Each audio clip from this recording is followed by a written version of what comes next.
And good morning. Welcome to the Citizens Sports Blitz, brought to you by Velocity Sports Performance in Peachtree City. I'm Mike Boylan, sports editor for the Citizen News. With me, as always, sports staff writer Kevin Wandra. Good afternoon. Let's talk what happened last night in Friday Night Football. Kevin went and saw the undefeated Tigers remain undefeated up at the Swamp in Fairburn against Creekside. 28-0 Fayette. Tell me about the game. I expected this to be a close game. Me too. Fayette County absolutely demolished Creekside. Whoa. It was close at halftime. Fayette County only led 7-0 on a 39-yard run by Brandon Boykin. Second half, Fayette County just tore them apart, especially in the fourth quarter. They had three 3-yard touchdown runs. Matt Daniels, Tim Petaway, and Jelani Williams. The 6 turnovers Fayette County for. Going into this game, Creekside was allowing like 4.2, 4.3 points per game.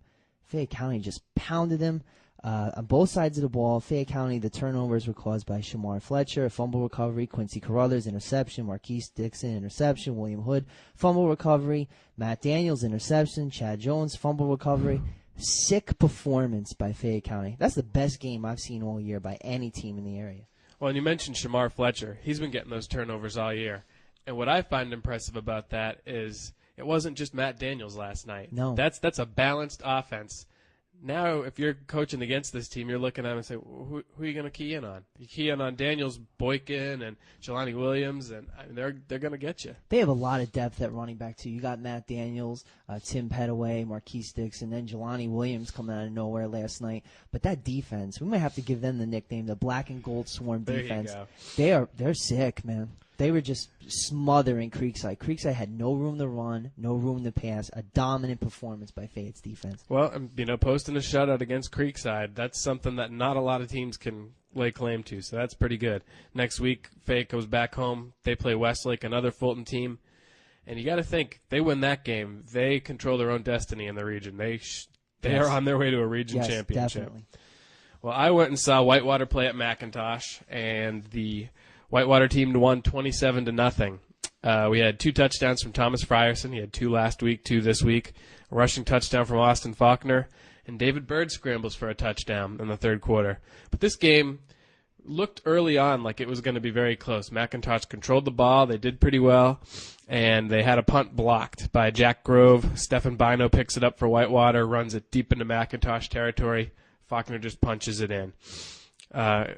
But you look at the halftime stats, Whitewater's got 129 yards, McIntosh is 106. So I know they were happy that they're moving the ball. Nick Popeil had a lot of first down runs. Dayon Epps had a lot of first down runs. It's 14-0 at the half, and then third quarter, Whitewater just puts it away. Frierson runs 55 yards for a touchdown. Bird runs for like 18 yards or 30 yards, 18 or 30. It was a scramble. He just took off. So he gets that touchdown. And that was basically all the scoring. They missed an extra point, but it's 27-0. They're putting in some backup players towards the end of the game. Josh Clemens, a freshman running back, who's been doing really well for the freshman and JV teams. They had a backup quarterback in towards the end of the game. So did McIntosh. One thing for the McIntosh team that was good, Sean Carney recovered a fumble in the second quarter, so that was a pretty good thing. But the Chiefs have 4 starters out that I learned last night. One of them is Moroni DeMoores, who's out for the season apparently. And that really hurts a team that needs to spell some of their starters, especially Popeil. Yeah, he's a key running back for them. And DeMoores was running really well early in the season. He ran for 100 yards one game. Losing that and losing somebody that, presents another problem for a defense really hurts. You know what amazes me? We brought this up in the preview that, Whitewater loves to run the ball. That's how they're going to score. And again, all their touchdowns were rushing last night. Right. They're going to run the ball, but McIntosh couldn't stop them. And then another thing, special teams blocking a punt. How many is that this year? I mean, it seems like it happens every week. It seems there's one big play from the special teams every week. And I always talk about Matt Daniels on my high school fantasy football team. It might be time to add Thomas Frierson with all those touchdowns. He's certainly a fun player to watch. Well, we're going to take a quick break, and we'll come back and talk about the rest of the games from last night. Thanks. Stay tuned. Train with the pros at Velocity Sports Performance. Athletes need to learn good mechanics to reduce their likelihood of injury and to improve their speed, power, and agility. Go, go, go! Athletes are trained by expert coaches where hundreds of pro athletes have trained. Whether you're a pro or just want to train like one, Velocity Sports Performance is the place for you. Okay, welcome back to the Citizen Sports Blitz, brought to you by Velocity Sports Performance in Peachtree City. The next game to talk about is Sandy Creek getting a win over Central Carroll last night, 45-28. This was a big win. They had a heartbreaking loss the week before. They wanted to get back on track, pick up another region win, and those are getting important as the season wears on. And Braxton Lane has a big game last night. Tell me about that, Kevin. 5 receptions for 124 yards and 3 touchdowns.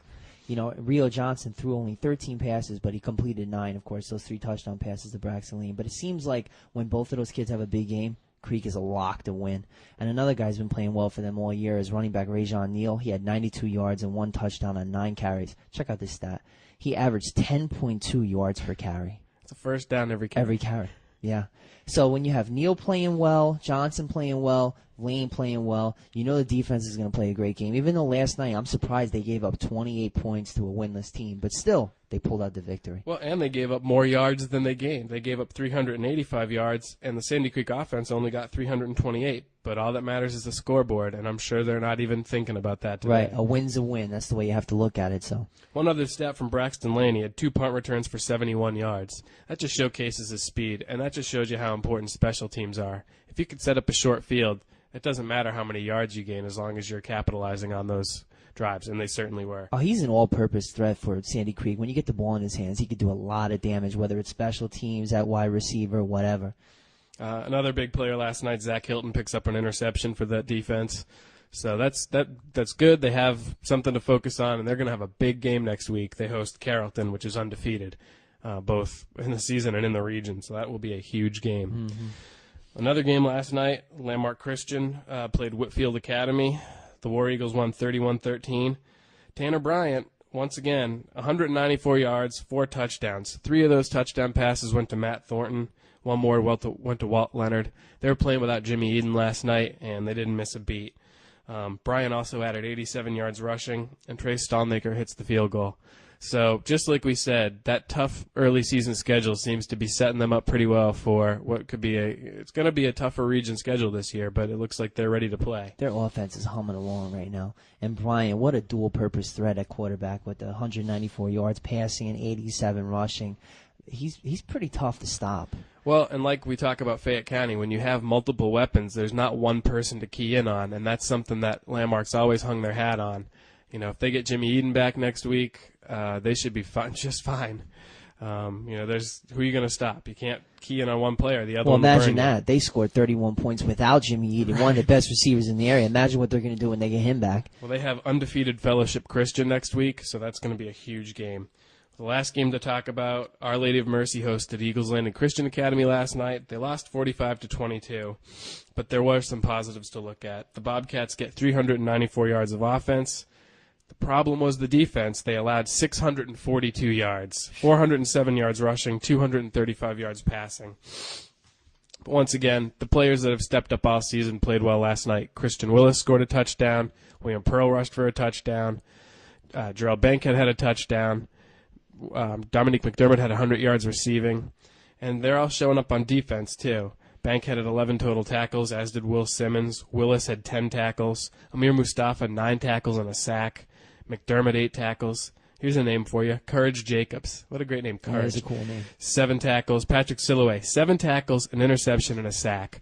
So they're going in the right direction. You know, it hurts to have a setback like last night, but then again, you look at the region, that was one of the toughest games they had on their schedule. They should be just fine. You have to wonder if exhaustion plays a role in a loss like this, because most of these kids are playing on both sides of the ball. And when you're playing a team as good as Eagles Landing Christian, I mean, it's very difficult to pull out a win when you have to play on both sides. Well, and I'm sure they were out on the field playing defense for a long time last night, and that just kind of makes, when you get back on offense, a little harder.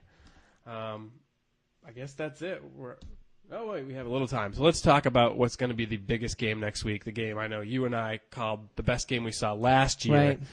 Looks like it's shaping up to be a big game again this year. Yes. Whitewater is hosting Stars Mill. Last year, that was the best game. It came down to the wire. Whitewater wins on the halfback pass. It was Dixon.